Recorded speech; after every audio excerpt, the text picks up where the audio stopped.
Telugu digital media network లో political కేటగిరీలో #1 కేవలం 72 గంటల్లో 1,50,00,000 వ్యూస్ పైగా పాపులర్ టీవీ నెట్వర్క్. నమస్తే, welcome to Telugu Babu TV. ప్రస్తుతం మనతో పాటు ఉన్నారు బీఆర్ఎస్ జనరల్ సెక్రటరీ కేకే గారి కుమారుడు గారు మనతో ఉన్నారు. వారితో మాట్లాడే ప్రయత్నం చేద్దాం.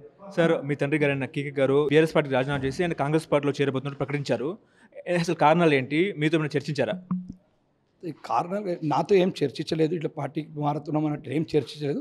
కారణం అంటే ఇప్పుడు కేసీఆర్ గారు చాలా పెద్ద మనిషి. నేను ఆయన కోసం ఐఎమ్ హిస్ సన్. ఆయన 85 ఇయర్స్ ఒక స్టేట్మెంట్. ఆయన ఎందుకు కారణాలు అని అడిగేంత పెద్ద మనిషి నేను కాదు, ఆయన నాకు చెప్పే అది కాదు కూడా. సో నేను కారణాలు ఏదో ఉన్నాయనుకుంటా. He is big thinker and is big politician. I don't ఆయన కారణాలు ఆయనకే తెలియాలి, కానీ ఇండివిజువల్గా ఎందుకు మారారని నేను చెప్పలేను. ఐ కెన్ టాక్ అబౌట్ కానీ కేశవరావు గారి కోసం నేను మాట్లాడేంత అది కాదు. He's too big a man. Is not only politician, is state man. ఆయన ఎందుకు మారారు అని ఆయన క్వశ్చన్ చేసేంత పెద్దోని నేను కాదు. ఆయన ఎందుకు మారారు అని మైండ్ రీడ్ చేసేది కాదు. His mind is too big for me to read also. Statement ఇచ్చారు, నేను కాంగ్రెస్ పార్టీలో పుట్టాను, పెరిగాను, పదవులను అనుభవించాను అండ్ మళ్ళీ కాంగ్రెస్ పార్టీలో నుంచి చనిపోతాను చివరిదాకా అని చెప్పేసి ఆయన ఒక స్టేట్మెంట్ ఇచ్చారు. ఎట్లా చూస్తారండి? నేను ఆయన పుట్టారు, పెరిగారు, 50 ఇయర్స్ దాంట్లో ఉన్నారు before coming to this party. కానీ 50 ఇయర్స్ ఉన్నాక ఈ పార్టీకి వచ్చినప్పుడు ఈ పార్టీకి ఒక ఎజెండా పైన వచ్చారు, ఒక దీనిపైన వచ్చారు. నాకు ఆ కాంగ్రెస్ ఇవ్వట్లేదు, తెలంగాణ చాలా కష్టపడుతున్నాం, మనం చేస్తున్నాం, వర్క్ చేస్తున్నాం, రావట్లేదు అని ఇక్కడికి వచ్చారు. ఇక్కడికి వచ్చినాక నేను వచ్చిన 1 year తెలంగాణ తెచ్చుకున్నారు.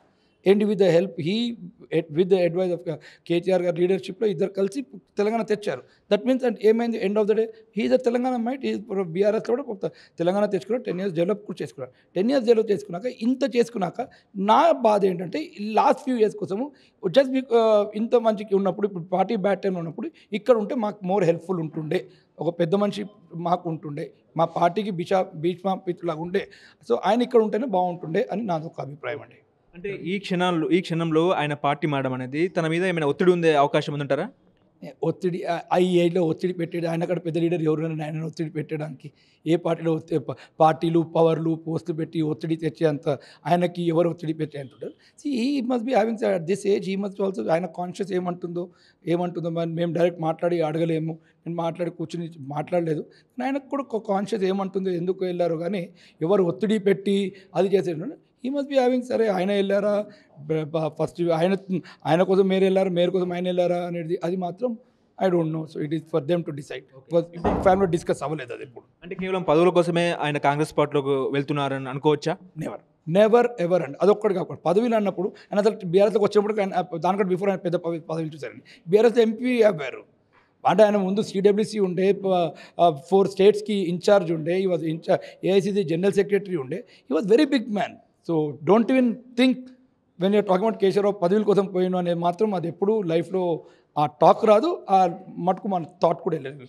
అంటే ఇవాళ మీ తండ్రి గారి ప్రెస్ మీట్ చూసినట్లయితే ఆయన పార్టీ ఓడిన తర్వాత కూడా కేసీఆర్ పార్టీని రీపోస్ట్ మార్టం చేయలేదు కాబట్టి బయటకు రావాల్సిన పరిస్థితి అని చెప్పేసి ఆయన ఒక స్టేట్మెంట్ ఇచ్చారు. ఎట్లా చూస్తారండి? నిజంగా రీపోస్ట్ మార్ట్ చేయలేదంటారా బీఆర్ఎస్ని? రీపోస్ట్ మార్ట్ అంటే ఇప్పుడు మేము ఏ లెవెల్లో అయితే కేసీఆర్ గారు అండ్ మా ఫాదరు కేశవరావు గారు కూర్చొని మాట్లాడుతూ ఆ లెవెల్లోకి మేము ఇంకా పోలే. ఏ స్టాండర్డ్లో కూర్చొని మాట్లాడుకుంటారు. సో వాళ్ళిద్దరికి తెలియాలా ఏ లెవెల్ ఆఫ్ పాలిటిక్స్ వాళ్ళు మాట్లాడుకుంటున్నారు. సో వాట్ ఈ టాక్డ్ అబౌట్ ఈజ్ మేము ఇంకా లోవర్ క్యాడర్లోనే ఉన్నాము. సో వాళ్ళు లోపల కూర్చుని ఏ రీవ్యాంపింగ్ కోసం మాట్లాడుతారు, ఏం మాట్లాడుతారో అది మాకు తెలియదు. సో వాళ్ళకి ఏ టాపిక్ పైన డిస్కషన్ అయిందో మాత్రం I should not talk because I was not there part of that discussion. So I will not be a part of talk. అంటే మీ సిస్టర్ గారు బీఆర్ఎస్ పార్టీలో 2 సార్లు కార్పొరేటర్గా అయినారు, ఆ తర్వాత మేయర్ పదవి అనిపించినారు. అంటే ఆమె మొన్న కూడా ఒక కామెంట్ చేశారు, ఏంటంటే పవర్లో ఉంటేనే పనులు అవుతాయని చెప్పేసి ఆమె ఒక కామెంట్ చేశారు. అంటే పవర్లోకి వెళ్తేనే మేయర్ పనులు అవుతాయా?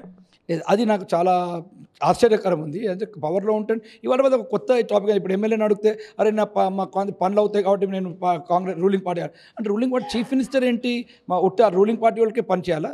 అంటే వేరే పార్టీ వాళ్ళు అపోజిషన్ ఎమ్మెల్యే ఉంటే పని చేయడా? ఇప్పుడు కార్పొరేటర్ మేయర్ ఉంది, ఇప్పుడు వీళ్ళు 40 మంది మా బీఆర్ఎస్ ఉన్నారు, 40 మంది బీజేపీలు ఉన్నారు. అంటే ఆ వార్డులో పని చేయడా? ఆయన వాళ్ళకి చీఫ్ మినిస్టర్ కాదా? ఆయన ఒట్టి 2, 3, 4 వార్డుకి వాళ్ళకే chief మినిస్టరా?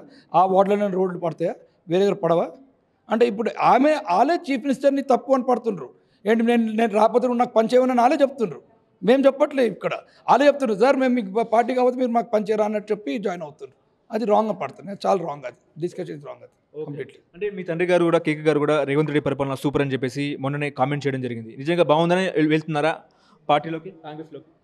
Each one coin has two sides. నాకు రేవంత్ ఇది నాకు మంచిగా అనిపించట్లేదు. ఆయన సైడ్ ఈజ్ వెరీ లెర్న్మెంట్. ఆయన ఏ సైడ్ చూసి మంచిగా ఉందని అంటున్నారో చెప్పొచ్చు, నేను ఏ సైడ్ చూసి బాగలే అని చెప్తున్నాను, నేను చెప్తాను.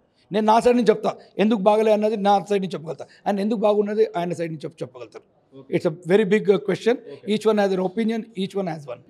నాకు దాంట్లో సెకండ్ డౌట్ లేదండి. నేను ఫస్ట్ టైం వచ్చినప్పుడు, నేను తెలంగాణ ఉద్యమానికి వచ్చినప్పుడు, నేను ఫస్ట్ మూమెంట్లో ఇక్కడికి వచ్చాను. I like the leadership of KCR garu and I really like the party, the moment, the development, everything, and I definitely am for it. నేను దానికోసమే ఇక్కడ ఉంటున్నాను. నాకు ఇప్పటికీ నాకు కాంగ్రెస్లో కూడా ఉన్నప్పుడు ఉండే, మా ఫాదర్ పీసీసీ ప్రెసిడెంట్ ఉండే, నేను కాంగ్రెస్ పాలిటిక్స్ పీసీ ప్రెసిడెంట్ ఉండే.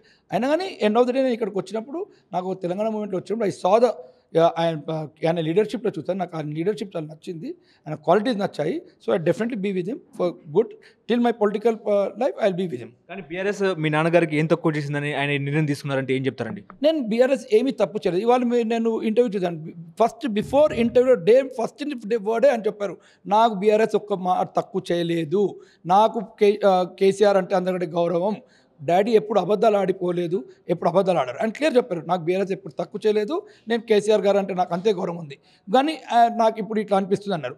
అండ్ ఆ ఏజ్ మనిషి నేను ఇప్పుడు అడగను, ఈ ఏజ్కి ఎందుకు అనిపిస్తుంది అడగను, కానీ బట్ ఆయన ఎప్పుడు కేసీఆర్ గారిని డిస్రెస్పెక్ట్ చేయలేదు, కేసీఆర్ గారు ఆయన డిస్రెస్పెక్ట్ చేయలేదు. ఇద్దరు ఒకరినొకరు చాలా రెస్పెక్ట్ చేసుకుంటారు. That is. మీరు కూడా ఏమైనా కాంగ్రెస్ పార్టీకి వెళ్ళే ఆలోచనలో మీరు ఏమైనా ఉన్నారా? నేను ఆలోచన ఉంటే ఇవాళ మీతో మాట్లాడపోతుండే కదండి. నేను అక్కడ ఆ ప్రెస్ మీట్లో ఉంటుండే, మీ అందరితో కలిసి అక్కడే మాట్లాడుతుండే, వాళ్ళందరితో కలిసి ఇక్కడ ఉండిపోతుండే. ఓకే, మీ నాన్నగారేమో మీ ఫ్యామిలీ ఏమో అక్కడ, మీరేమో ఇక్కడ, పరిణామాలు ఏ రకంగా అర్థం చేసుకోవచ్చు? ఏ పర్మనెంట్ ఏం కదండి. వాళ్ళు జాయిన్ అవ్వేది కూడా నాకు తెలియదు. అట్లా అంటే వాళ్ళు జాయిన్ అవ్వే ముందు కూడా వాళ్ళు దీపా మున్షిదాస్ ఇంటికి వచ్చింది కూడా నాకు తెలియదు. సో ఈ పరిణామాలు అనేది ఏమి ఉండవు. Everyone has, I am 54, she is 60, father is 85. So at this age, each one has their own choice. We are grown enough, we are old enough, we have our own choice now. Okay.